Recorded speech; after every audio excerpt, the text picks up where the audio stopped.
बड़ी शर्म की बात है, इनका ताल्लुक मजहब इस्लाम से है। ये भी दोस्तों हमारे लिए शर्म की बात है कि यही लोग सबसे पहले मुसलमानों के अंदर जन्म लेते हैं, फिर मुसलमानों की ही गर्दनों को काटने के लिए बलफन कोशा हाजिर होते हैं। उसके पीछे सबसे बड़ी अगर एक और फिक्र की जाए तो सबसे पहला नजरिया निकल कर यह आता है कि आज यही कौम तालीम से पीछे।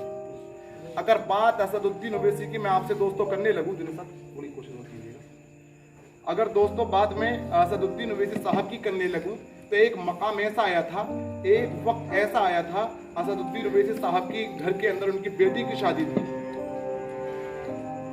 जब उनकी बेटी की शादी थी तो दोस्तों इस बात को थोड़ी तवज्जो के साथ सुनिएगा, तो उन्होंने अपनी बेटी की शादी को अटेंड नहीं किया था, बल्कि हैदराबाद से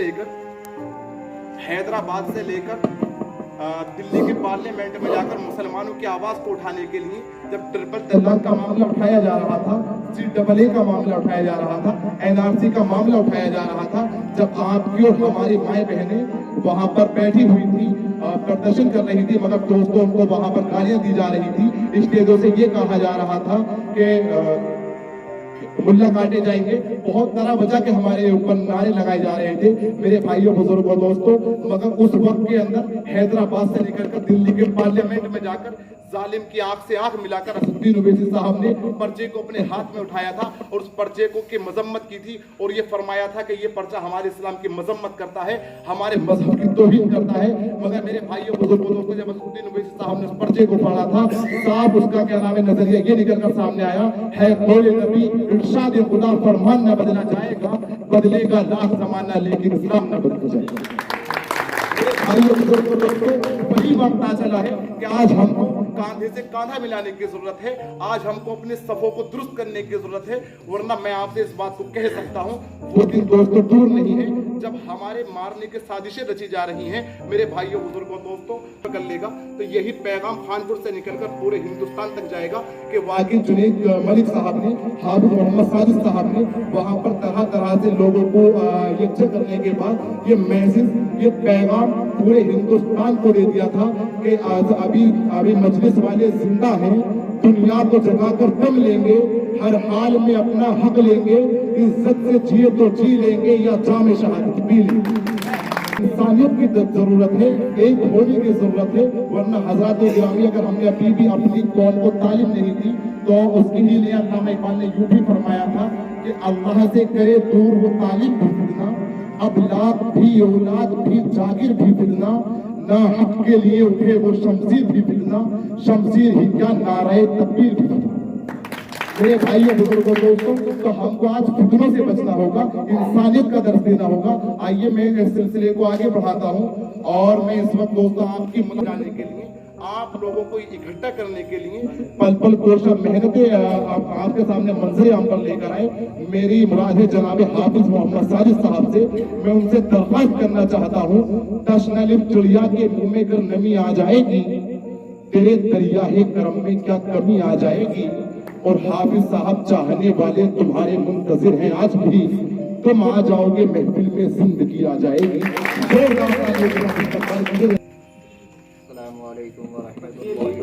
थोड़ी सी माइक के पास से करो, इसी माइक के पास से, माइक के पास से थोड़ी लीड पकड़ लो इसकी।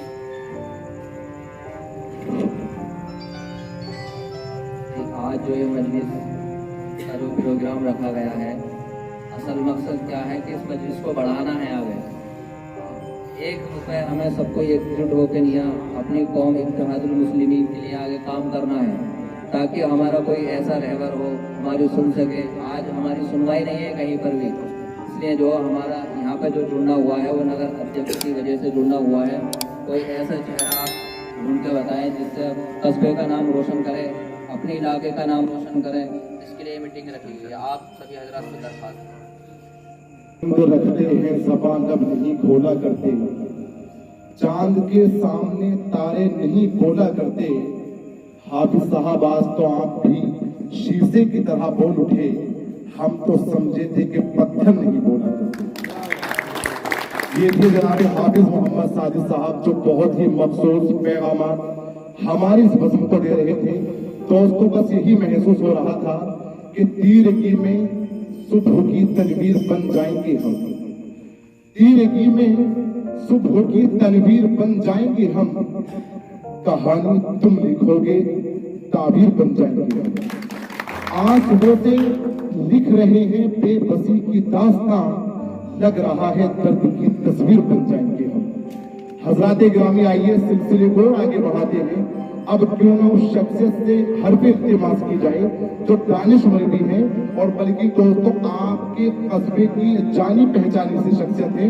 जनाब मुमताज कुरैशी साहब से मैं दरखास्त इस वक्त करना चाहता हूँ, चाहे वो दो चार ही लफ्ज बोले, मगर दोस्तों हमारी बदल में बैठना उनका बाइस से पता है, काबिल सताइश है, काबिल मुबारकबाद है। मैं उनसे दरखास्त करना। हेलो मेरे दोस्तों, हम लोग का ज़्यादातर काम बाहर रहता है। ज़्यादातर हमारा नौजवान तबका करने का 70% बाहर रहता है और हमने अक्सर देखा है कि ज़्यादातर हमारे हिंदू भाई एकजुट रहते हैं। वो अलग अलग अपने देवी देवताओं को मानते हैं, अलग अलग भगवानों को मानते हैं, हजारों करोड़ों। हम किसको मानते हैं? सिर्फ एक अल्लाह को। सिर्फ एक अल्लाह को मानते हैं, अपने एक नबी को मानते हैं। और फिर हमारे अंदर इतनी कमी आ रही है कि हम आपस में एक दूसरे को नहीं मानते। हमने देखा है कि उनके पास अभी सोशल मीडिया मोबाइल चल गया है, सभी के पास है, उन्हीं के पास नहीं, हमारे पास भी है। उन्होंने ऐसे अपने ग्रुप बना रखे हैं कि कहीं कोई भी बात होती है मैं जी हुजूरी से इनकार करने वाला हूँ। दोस्तों मैं फिर आपसे दरखास्त कर रहा हूँ, बार बार मैं आपसे यही कह रहा हूँ कि यूं तो हमारी बस में फकत दो चार बैठे हैं, मगर ये भी कम नहीं कि सब साहिब किरदार बैठे हैं। दोस्तों ये महसूस नहीं होना चाहिए कि ये प्रोग्राम या ये हमारी मीटिंग कब्रिस्तानों के अंदर हो रही है। अगर आप जिंदा हैं तो जिंदा दिली का अपना सबूत दीजिए, तालियां बजाकर दोस्तों ये कम से कम महसूस कराइए कि वाकई खानपुर के लोग जो है आज उन्होंने इस बात को तहरीर कर लिया है कि चाहे हम रोटी आधी खाएंगे मगर बच्चे घूम के स्कूल जाएंगे। अमीर शहर को तलवार करने वाला हूँ, अमता साहब, अमीर शहर को तलवार करने वाला हूँ मैं, जी हुजूरी से इनकार करने वाला हूँ। अंधेरों से कहो कि दामन समेट ले अपना, मैं अंधेरों से कहो कि दामन समेट ले अपना, मैं जुगनुओं को अलंकार करने वाला हूँ। या दोस्तों यूं न कहकर फिर यूं कहा जाए कि हर तरफ एक तबाही सी मचा रखी है, मुख्तसर ये है कि बेचैनी बढ़ा रखी है। बहुत नाज था खुद को तुझ पर है दिल्ली, तेरी बुनियाद तो पानी ने हिला रखी है। आइए दोस्तों उस शख्सियत से हम इल्तिमास करते हैं जो आपकी समातों की बुनियादों को हिलाता हुआ आपके जहनो दिल की वादियों में दस्तक देता हुआ गुजर जाएगा। गुजरात से तशरीफ लाए हैं जनाबे शहजाद कुरैशी साहब, चाहे सिर्फ दो ही लफ्ज कहें मगर मैं उनसे दरखास्त करना चाहता हूँ ये हमारे प्रोग्राम की लाज रख लीजिएगा, क्योंकि दोस्तों अब नहीं बोलोगे तो कब बोलोगे? जुल्म के साये में पर तोलेगा कौन, देखना ये है कि लब खोलेगा कौन। सच बयां करना जरूरी है बहुत, अगर सच बयां करना जरूरी है बहुत, मैं भी चुप बैठा तो फिर बोलेगा कौन। दोस्तों चुप बैठने का मकाम नहीं है, थोड़ा सिलसिले को आगे बढ़ा दीजिए। और जनाब शहजाद कुरैशी साहब दीवाने की नजर को जहां देख रहा है, हवा के जोर से अक्षर समुद्र कांप जाता है। सुनो तादाद के बल पर हमें ललकारने वालों, हमारे पांव की आहट से लश्कर कांप जाता है। आइए दोस्तों उस शख्सियत से दरखास्त करते हैं जो अपने पांव की आहट से लश्कर को कपकपाने की सलाहियत रखते हैं। मेरी मुराद है जनाबे किन्नो साहिब से, वो तशरीफ लाए। तुम आ जाओ कि महफिल में फिर जिंदगी आ जाएगी, जोरदार तालियों की आवाज़। नमाज का टाइम। आज जो हमारा मिलना हुआ है वो ओवैसी साहब की मीटिंग है और इसमें हमारा मिलना हुआ है, ठीक है। ये कोई वैसा कोई मसला नहीं है, कोई हमारा ही हमारी पूरी कौम का मामला है। भैया आगे आ जाओ, कुर्सी पे आ जाओ, पीछे वाला आगे आ जाओ। आज हर पार्टी का एक अलग संगठन है, सबके अलग अलग है। आज हम इतने पिछड़े हुए हैं कि हम ये नहीं कर पा रहे कि हम एक नहीं है। आज ओवैसी साहब को लोग जिन्हें क्या क्या बोलते हैं, क्योंकि वो एक कौम के लिए मरने वाले हैं। कौम के लिए जो मरता है उसको हमेशा लोग गलत बोलते हैं। उनको कोई किसी की जरूरत नहीं है, अगर आप सोचोगे तो उनको किसी की जरूरत नहीं। वो आराम से खाएंगे अपने घर बैठ के, खाएंगे नहीं खाएंगे, वो इतनी प्रॉपर्टी है, वो अच्छा अल्लाह का शुक्र है सब कुछ बढ़िया है। पर मसला ये कि किसके लिए वो लड़ रहे हैं, झगड़ रहे हैं, किसके लिए? आप लोगों के लिए, अपनी कौम के लिए, कौम के लिए लड़ रहे हैं। किस लिए? कौम के लिए। और हम क्या कह रहे हैं ओवैसी साहब को? ओवैसी साहब तो वैसे हैं, वो ये कर रहे हैं, वो कर रहे हैं। ऐसा कुछ नहीं है। आप एक बार ओवैसी साहब से जुड़ो और जुड़ने के बाद में फिर देखो और फिर अपने इलाकों में तरक्की देखो। आपको आज हमारे यहाँ पे कोई गली बनी भी नहीं है और क्या बोले रोड बने हुए नहीं है, कुछ नहीं, बड़े मसले खराब है क्योंकि पता है दूसरी पार्टी जीत रही है। एक बार ओवैसी साहब को मौका दो, आप जुड़ो, जुड़ने के बाद में फिर आपको लगेगा हाँ वाकई में कौम के लिए कुछ करने वाली कौम है। ये नहीं कि एक मुसलमानों के लिए ओवैसी साहब करेंगे, वो हिंदू मुसलमान सबको लेकर साथ चलेंगे इंशाल्लाह। बस मेरा आपसे ये कहना है कि ओवैसी साहब का साथ देना।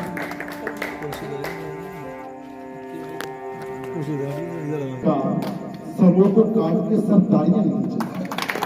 आइए दोस्तों, इस बज़म के एक ऐसे सरदार और होनहार स्पीकर से मैं दरख्वास्त करना चाहता हूं जिनका ताल्लुक आप ही की सरजमीन खानपुर से है। मेरी मुराद है छोटी छोटी मीटिंगों को करके एक मजबूत पिलर खड़े कर रहे हैं, ये मानिए। तो इसलिए मैं आप सभी से दरख्वास्त करूंगा कि आगे से ऐसे छोटी छोटी मजलिसों में भाग लेते रहे, जिससे कि आज हम अपना नगर अध्यक्ष चुनेंगे। अभी तो ये देखा जा रहा है कि कौन कितने काबिल है, कौन किस लायक है, कौन नगर अध्यक्ष का भार संभाल सकता है। देखिए भाई, नगर अध्यक्ष का भार हम किसी को भी नहीं, लेकिन ये जरूरी है कि वो सभी साथी ओवैसी साहब का साथ दें और सभी साथी तो साथियों कम से कम अगली मीटिंग में जाने की कोशिश इंशाअल्लाह।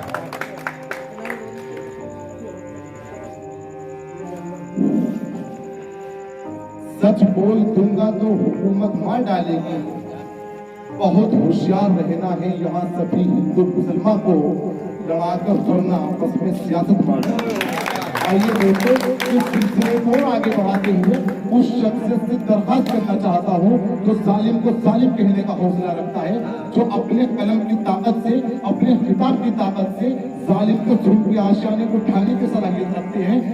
आज के हमारे मेहमान खुसूसी चीफ गेस्ट मोहतरम और मकाम आली मर्तबत जनाब जुनैद मलिक विधानसभा अध्यक्ष में हुजूर हाजिर होना चाहता हूँ। इन मस्जिद में दोस्तों ऐसा नहीं, अभी जुनैद साहब यहाँ तशरीफ फरमा लीजिए क्योंकि कुर्सी बहुत मुश्किल होगा, काम है तो कुर्सी का लेना, आप इस वक्त यही तशरीफ फरमाइए। मैं अशार की रोशनी में उनसे दरख्वास्त करना चाहता हूँ, जो बेगुनाहों का मासूमियत का कातिल है, जो बेगुनाहों का मासूमियत का कातिल है, वो आदमी नहीं इंसानियत का कातिल है। वो सीधे सीधे ही गद्दार है वतन का रिहा, जो अपने मुल्क की जमहूरियत का कातिल है। जोरदार तालियों के साथ इस्तकबाल हमारे मेहमान मोहतरम मुकाम इज्जत मां वाजिबुल एहतराम हजरत जुनैद मलिक विधानसभा अध्यक्ष। जो कुछ भी दोस्तों इनके बारे में कहा जाए यकीनन कम है। जनाब जुनैद मलिक साहब की शख्सियत बड़ी है, मेरे पे दोस्तों अल्फाज बहुत कम है, मगर दोस्तों इनके बारे में कुछ कहना अल्फाजात को खिलाफ चला। अस्सलाम वालेकुम। आप सभी हजरात का बहुत बहुत शुक्रिया जो आप यहाँ पर आए, और मेरे बड़े भाई और सब लोगों का बहुत शुक्रिया। ये मीटिंग ऑल इंडिया मजलिस इत्तेहाद मुस्लिमीन की जानिब से रखी गई है। यहाँ इस मीटिंग का मकसद सिर्फ एक नगर अध्यक्ष चुनना नहीं है, बल्कि इस मीटिंग का मकसद हमारा अवाम को जोड़ना और एक मुत्तहिद परचम को उठाना मकसद है। तो मैं आप लोगों से सभी से दरख्वास्त करूंगा कि आप पार्टी में बढ़ चढ़कर हिस्सा लें, और ज़रूरी नहीं है कि मेरी ही पार्टी आज़ाद साहब की पार्टी, जो आपके लिए बोले वो पार्टी ज्वाइन कीजिए। देखो, आपने झंडे हर पार्टी का संभाला है, ऐसी कोई सा पार्टी नहीं है जिसका आपने झंडा न संभाला हो। लेकिन मुसलमान पीछे क्यों है कि वो अपना झंडा संभालने के लिए सोच रहा है। पहले वो तहकीक करता है, या तो अपना दिल कमजोर है या फिर ये मानने को तैयार नहीं है कि जिस शख्स के बारे में हम बात कर रहे हैं वो सही है। देखो, ना तो मैं इतना बड़ा मालदार, ना आप इतने बड़े मालदार, लेकिन उनकी विरासत में मालदारी है। वही हैदराबाद से क्यों आवाज उठा रहे हैं, जिसमें कि मैं आपसे सिर्फ हिंदुस्तान के 5 लीडर ऐसे बताओ जो इस टाइम प्रेजेंट में बहुत ऊंचे मकाम पर हो। मुस्लिम लीडर, सब पे फोन है ज्यादातर, 95 नहीं 98%। आप बताइए कोई भी, इसकी ये तो राजनीति से रिलेटेड हो गया। 5 मुस्लिम संगठन बता दो आप, 5 बदरुद्दीन अजमल इन आसाम, तीसरे पे आते हैं गुलाम नबी आजाद इन जम्मू कश्मीर, चौथे पे आते हैं Hamid Ansari vice president in India, 5वें पे आते हैं मोहम्मद आजम खान इन रामपुर। ये वो नाम है जो जनरल नॉलेज के हैं। लेकिन अफसोस ये है कि हम फोन पता किस लिए यूज करते हैं? पबजी के लिए, फ्री फायर के लिए, या फिर थोड़ा बहुत बचा है इंस्टाग्राम के लिए। कभी नॉलेज नहीं रखते। हम वो गाँव में 21 साल की उम्र में उस शहर को फतह करा था जिसकी शहर की मीनारें दीवारें ये कहती थी कि मुझे कोई पता नहीं कर सकता। कुस्तुनतुनिया 1453 ईस्वी में सुल्तान मोहम्मद फातेह 21 साल की उम्र में 2 साल में किला फतह किया था उस शख्स ने। 19 साल की उम्र में तख्त पे बैठा था। ख्वाब एक था बस कुस्तुनतुनिया फतह करना। हम आज ऐसी क्या वजह है जो हम इतने पीछे हैं? वजह है शिक्षित नहीं है। हम कब्रिस्तान पे रह गए। भाई कब्रिस्तान तक जाना है हमें, वो तो हमारी आखिरत दुनिया है। ये इम्तिहान है। इम्तिहान अब तुम्हें ये सोचो इम्तिहान में कैसे पास होना, अपनों का साथ देना या अपनों से गद्दारी करनी है। अगर मीर जाफिर और मीर सादिक पैदा ना होते तो हिंदुस्तान